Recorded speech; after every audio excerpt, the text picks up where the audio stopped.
বাঙালি মাত্রেই ইলিশ প্রিয়। আর বর্ষার দিনে আমরা বাঙালিরা ইলিশের নানান রকম পদ রান্না করি। তবে গরম ভাতে ইলিশ মাছ ভাজার তেল, মাছ ভাজা আর একটা কাঁচা লঙ্কা দিয়ে খেতে আমার মনে হয় সমস্ত বাঙালি ভীষণই পছন্দ করে। আবার বেগুন দিয়ে ইলিশ মাছের ঝোল খেতেও মন্দ লাগে না।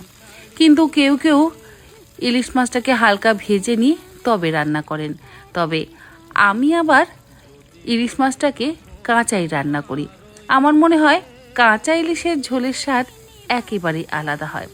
প্রথমেই মাছের গায়ে লবণ আর হলুদ গুঁড়ো মাখিয়ে মিনিট 5 রাখতে হবে। অপরদিকে বেগুনটাকে লম্বা টুকরো করে কাটতে হবে।